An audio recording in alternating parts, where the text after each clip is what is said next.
I was watching a show on Hulu about a group of people that had mental health issues, and it really weighed on me how important it is for people to understand that there are basic nutrients they need to support their mental health. Because nutrition isn't a focus in psychiatric and medical curriculums, people can deal with these issues and not understand that it's actually an underlying deficiency. And this isn't to say that people don't need drugs, especially in dire situations, and there should be no stigmatization with that, but people do deserve to know the foundational ingredients to literally function properly. So, protein, fat, carbs are obviously important, but energy in the form of calories is something that's neglected and even villainized in our society. And there's actually been evidence showing that deprivation that's normalized in our society can actually cause severe health issues mentally, and that's been shown in the Minnesota starvation experiment. And as far as micronutrients, magnesium is widely deficient. About 80% of the population is low. Lithium orotate is a little known mineral that can be found in springs naturally that are found to make people feel really good.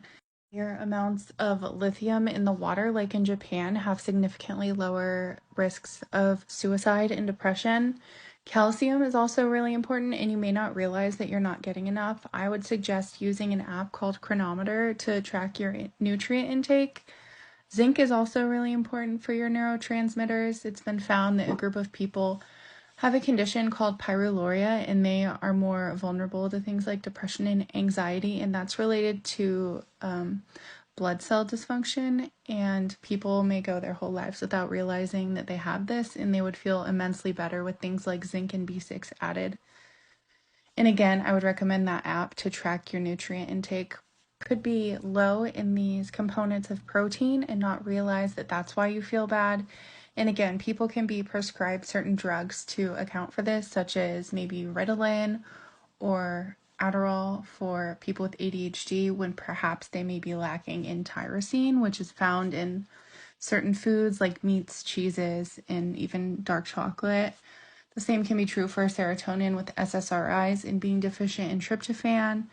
There's also a relaxing amino acid called GABA, and people might end up seeking out alcohol or benzodiazepines when, again, you could get it in a lot of forms of protein, and sometimes we need the specific isolated amino acid, and the best one that I know of for GABA is taurine. There are also herbs that help sensitize the GABA receptor and increase the production of GABA, like magnolia bark, and that has the same benefits as Xanax and benzodiazepines, but none of the long-term health effects, and instead it actually has its own benefits because it's a plant with bioactive compounds. Which brings me to flavonoids. Those are plant compounds that are beneficial, and they've found that curcuminoids and turmeric have antidepressant effects, and it can even be used in conjunction with antidepressants to have benefits, as is the case with apigenin, only for anxiety. So that's been shown to have similar effects to Valium, but none of the negative side effects, but rather more benefits. There are nutrients like vitamin C that is needed to convert tyrosine into dopamine. So you could start with just the basic vitamins and see if you're getting enough. You can also use Chronometer to track your amino acids, though, which I find is really valuable.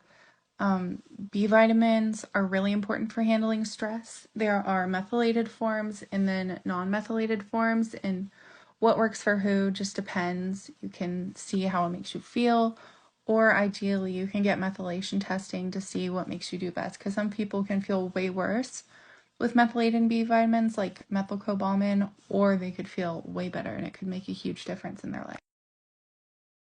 There have been studies showing that people switching from 41% of their diet to 25% became more hostile, depressed, and dejected when they lowered their intake of fat.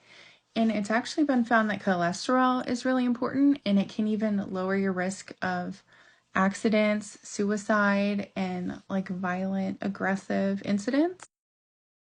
Digestion is vital, if not just to be able to absorb your nutrients, But aside from that, you want to have a proper balance of good bacteria in the gut. Otherwise, bad pathogens can start to invade, like parasites, which can cause really serious mental symptoms, like even as serious as schizophrenic-like symptoms, paranoia, OCD, etc. Specific probiotic strains that can help increase GABA, which is really important for your mental health. And then NAC, I thought, deserved special mention because it can actually play a role in moderate to even severe OCD, reduce cocaine withdrawal symptoms and relapse, and even minimize schizophrenic-like symptoms.